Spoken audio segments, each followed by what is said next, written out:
Thank you, sir. I would now request Honorable Speaker Lok Sabha Shri Om Birla ji to kindly inaugurate the program.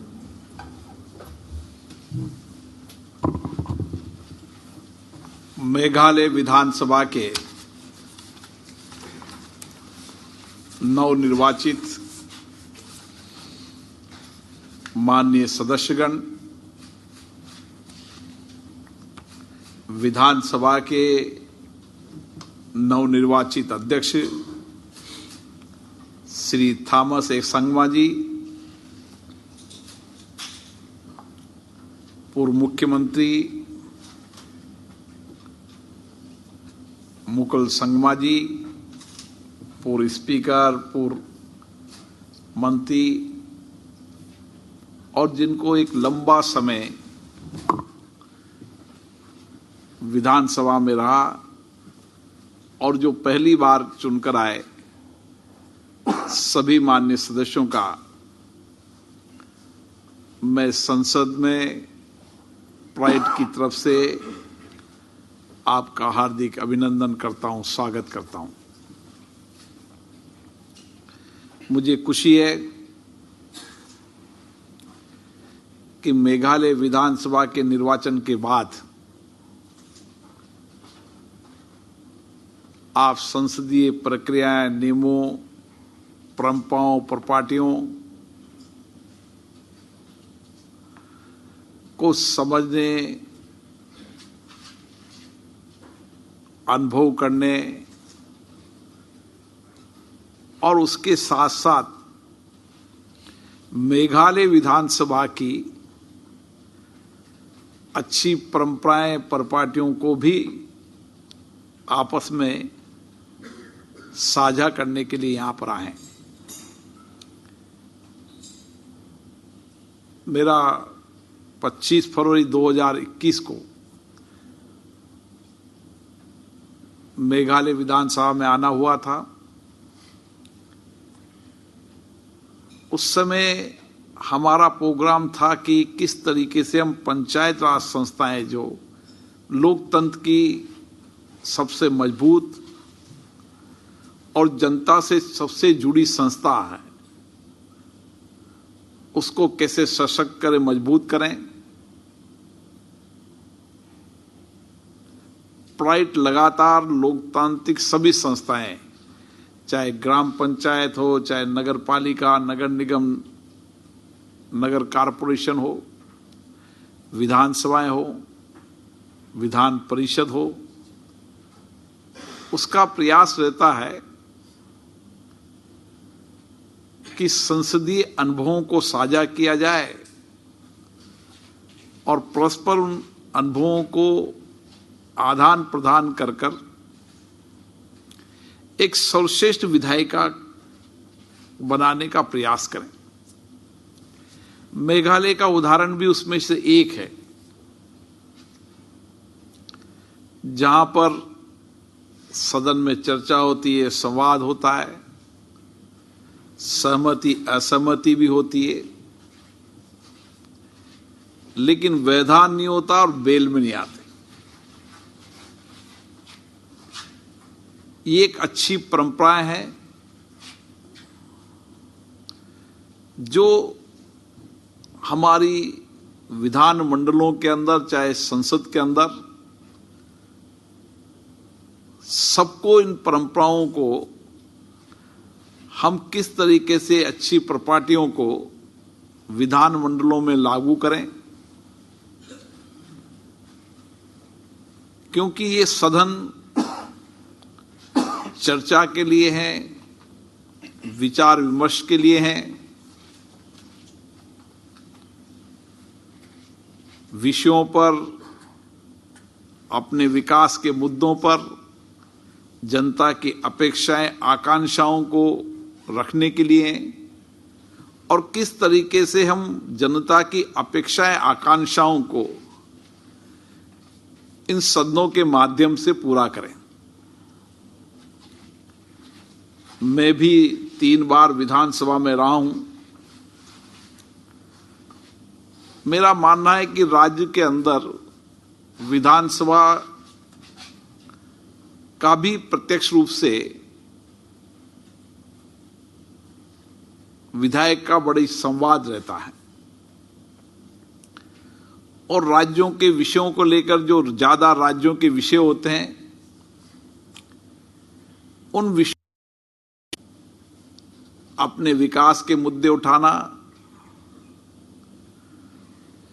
वहां की लोगों की कठिनाइयों को उठाना और कुछ मुद्दे जो राज्य के होते हैं उन मुद्दों को भी उठाना।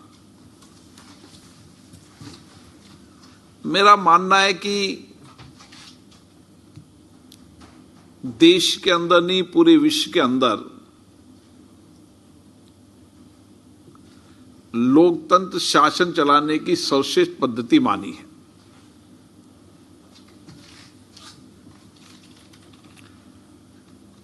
और दुनिया के अधिकतम देश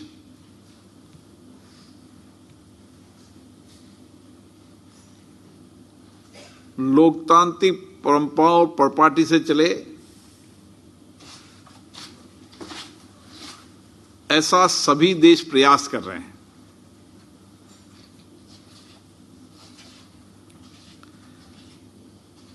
जहां एक दल है वहां भी संसद है, वह भी संसद के माध्यम से विषयों पर चर्चा करते हैं।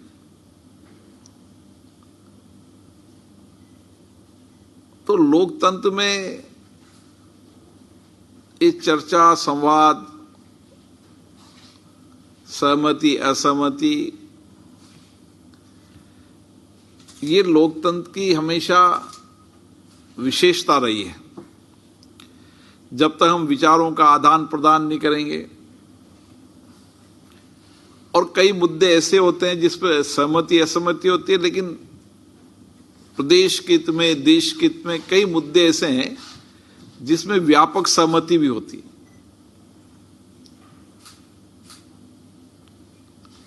तो मेरा मानना है कि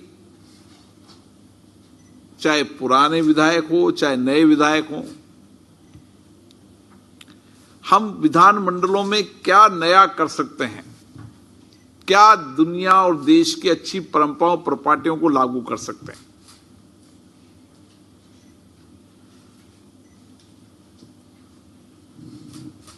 और इसीलिए क्योंकि मेघालय एक महत्वपूर्ण राज्य है, दूर दराज का फैला हुआ राज्य है, बहुत बड़ी जनसंख्या में आदिवासी और किसी जमाने में पिछड़े थे, लेकिन विकास में वह भी आगे बढ़ रहे हैं। उनकी बात कौन सरकार तक पहुंचाएगा? चुने जनप्रतिनिधि पहुंचाएंगे। और सरकारों से भी अपेक्षा की जाती है कि जो सदन में उठाए गए मुद्दे हैं उनको सरकार गंभीरता से समझे और ये मुद्दा क्यों उठा, उस गंभीरता से उसका समाधान करने का प्रयास करें। अगर सरकार भी सकारात्मक रूप से विचार कर कर उसका समाधान करेंगे तो शायद सदन के अंदर सारे राज्यों के मुद्दे एक प्लेटफॉर्म पर आ जाते हैं, अलग अलग क्षेत्र के मुद्दे आ जाते हैं। इसलिए मेरा मानना है कि जो मेघालय विधानसभा जो अच्छी परंपराएं हैं वो श्रेष्ठ परंपराएं हैं।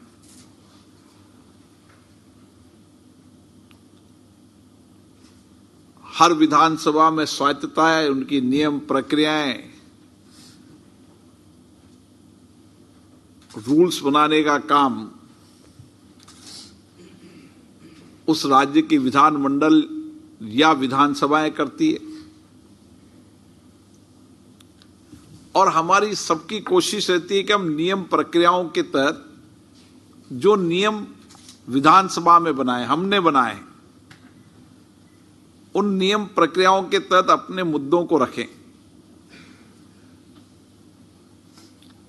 सहमति असहमति हो सकती है, सरकार की नीतियां, पॉलिसी की भी आलोचना की जा सकती है, करना चाहिए।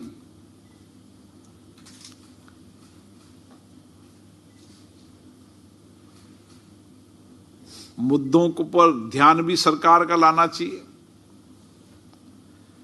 लेकिन नियोजित तरीके से विधानसभाएं स्थगित कराना ये कोई अच्छी परंपरा नहीं है।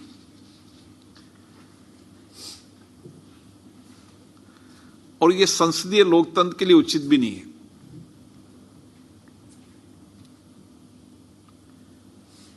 इसलिए मेरा मानना है कि हमारे माध्यम से, हमारे प्रयासों से हम राज्य की जनता का कैसे कल्याण कर सकते हैं, उनके जीवन के सामाजिक आर्थिक जीवन में कैसे परिवर्तन ला सकते हैं। जितना अधिक संवाद माननीय विधायक का जनता से रहेगा, उतना ही श्रेष्ठ परिणाम देंगे। और विधानसभा में मुद्दे रखते समय या कानून बनाते समय जितना हमारा अध्ययन होगा कि जो रूल्स पहले बने थे, जो कानून पहले बने थे, जिन कानूनों में पहले संशोधन हुआ, उनका क्या प्रभाव हुआ, कानून बनने के बाद कितने समय बाद रूल्स बने। कई बार यह भी अनुभव आया कि कानून बने हुए काफी समय हो गया, रूल्स बने हुए काफी समय गुजर जाता है। तो हमें समय समय पर यह बनना देखना चाहिए कि कानून बनने के बाद रूल्स, कानून में संशोधन हो, और जब डिपार्टमेंट रूल्स बनाए उसमें बहुत दिनों का अंतर नहीं होना चाहिए, और वह रूल्स स्टेबल होना चाहिए, और उन रूल्स का भी हमें अध्ययन करना चाहिए, और जो कानून में संशोधन उसका क्या प्रभाव पड़ा, जिस उद्देश्यों के लिए कानून में संशोधन किया था उन उद्देश्यों की प्राप्ति की नहीं की, ये भी हमें अध्ययन करना चाहिए, प्रभावों का अध्ययन भी करना चाहिए। कई बार सदन में जब कानून बनते हैं तो जब तो डिबेट होती है, लेकिन डिबेट के बाद उस कानूनों के प्रभाव का आकलन नहीं होता। इसलिए हमारी संसदीय कमेटियां जो हैं वह उसका अध्ययन करना चाहिए, और फिर आवश्यकता हो कि कुछ कमी रह गई तो फिर उसके लिए सरकार से आग्रह करना चाहिए कमेटियों को कि ये रूल्स में और परिवर्तन की आवश्यकता है, ताकि जिस उद्देश्य के लिए हमने रूल्स बनाए थे उसकी पूरी प्राप्ति हो जाए। और सब सरकारें यही प्रयास करती है कानून बनाते समय कि हम अधिकतम कल्याण करें, पारदर्शिता लाएं, लोगों को, जनता को सुविधा रहे। इसलिए संसदीय समितियों का भी डिबेट अनुभव बहुत बड़ा लाभ करता है, और संसदीय समिति की रिपोर्टों के आधार पर जो संसदीय समिति की रिपोर्ट टेबल हो जाए उसकी भी जानकारी आपको डिबेट और चर्चा में बहुत महत्वपूर्ण होती है। तो मेरा एक आग्रह यह भी रहता है कि संसदीय समिति की रिपोर्टों को भी हमें अध्ययन करना चाहिए। बजट के बाद बजट के आकलन का भी अध्ययन करना चाहिए, पब्लिक अकाउंट कमेटी की रिपोर्टों का भी अध्ययन करना चाहिए,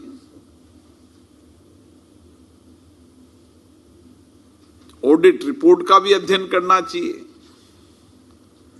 उससे आपको बहुत सारी जानकारी मिलेगी। हमें संसदीय के या विधानमंडल के रूल्स और नियम प्रक्रियाएं तो जब नए विधायक आते हैं तो पढ़ना ही चाहिए। कई बार हम पुराने विधायकों को भी पूरे रूल्स का अध्ययन नहीं होता, और उस राज्य के अंदर जो संविधान के अंदर जो कुछ भी राज्य को अधिकार दिए गए हैं उस संविधान और विधानसभा के रूल्स दोनों को जॉइंटली अध्ययन करना चाहिए।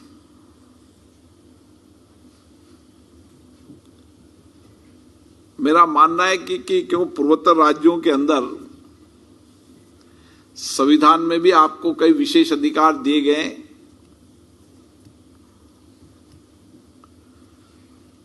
और क्योंकि वहां की भौगोलिक स्थितियां अलग अलग तरह की होती है, इसलिए भौगोलिक स्थिति के आधार पर वहां के आर्थिक परिवर्तन, लोगों के परिवर्तन लाने में हमारा क्या योगदान होना चाहिए। कई बार मैं विधानसभाओं में देखता हूं कि पॉलिसी पर बहुत चर्चा नहीं होती, और मेरा मानना है कि विधानसभाओं में पॉलिसी पर बहुत चर्चा होनी चाहिए। सरकार की नीतियों पर चर्चा होनी चाहिए, जहां आलोचना की आवश्यकता हो आलोचना भी होना चाहिए, जहां सकारात्मक सुझाव की आवश्यकता सकारात्मक सुझाव भी होने चाहिए। जिन नीतियों पॉलिसी को बनाया उसके प्रभाव का आकलन भी होना चाहिए। तो एक अच्छा इम्पैक्ट हम विधानमंडलों के माध्यम से ला सकते हैं, और लोकतंत्र में इससे बड़ा कोई संस्था नहीं है जिससे हम लोगों के सामाजिक आर्थिक जीवन में परिवर्तन ला सकें। इसलिए आप सबका सौभाग्य है कि आपको लंबे समय, कई विधायकों को मैं देख रहा हूं कि बड़ा लंबा अनुभव विधानसभा का है, और सौभाग्य से हमारे लोकसभा स्पीकर संगमा साहब ने का भी बहुत बड़ा कंट्रीब्यूशन संसद की नियम, प्रक्रियाओं, परंपराओं, प्रॉपर्टियों में रहा है। उनके संसदीय अनुभव का लाभ हमें भी मिल रहा है। हर अध्यक्ष का लाभ आने वाले अध्यक्ष को मिलता है, और हमारे पूर्वतः अध्यक्षों ने जो भी संसदीय अनुभव के आधार पर रूल्स में परिवर्तन किए या परंपराएं या अध्यक्ष निर्देश दिए, उसकी समीक्षा करते हुए वर्तमान परिप्रेक्ष्य में हर बार रूल्स कमेटी की मीटिंग होना चाहिए, सबके सुझाव लेना चाहिए, और कुछ अच्छी परंपराएं डालने का विधानमंडल में प्रयास करना चाहिए। सदन ज्यादा दिन तक चले, प्रभावी रूप से चले, समय के बाद भी चलें, विशेष रूप से सब माननीय नए सदस्यों को पर्याप्त समय, पर्याप्त अवसर मिले, डिबेट में, चर्चा में, रूल्स बनाने में, कानून की बहस, कानून बनते समय, डिबेट करते समय हमारी विधानसभाओं में एक रिसर्च विंग भी होना चाहिए, और रिसर्च विंग के पेपर समय समय पर जब कभी कानून सरकार लाए, उसके पहले कानून के आकलन, प्रभाव का अध्ययन करने के लिए जो रिसर्च किया उसका पेपर भी सभी विधानसभा के सदस्यों के पास होना चाहिए। मेघालय की लाइब्रेरी भी बड़ी समृद्ध लाइब्रेरी है। हम कोशिश कर रहे हैं कि जितने भी राज्यों की विधानसभाएं हैं, उन सब विधानसभा, लोकसभा की लाइब्रेरी को एक प्लेटफॉर्म पर लाने का। हम ये भी कोशिश कर रहे हैं कि सारे विधानसभा और लोकसभा की कार्यवाहियों को एक प्लेटफॉर्म पर लाने की, ताकि हम अन्य विधानसभा की कार्यवाहियों का भी अध्ययन कर सकें, उनके बजट का अध्ययन कर सकें, उसमें डिबेट पर का अध्ययन कर सकें, वहां पर जो रूल्स कानून बनते हैं उसका अध्ययन कर सकें।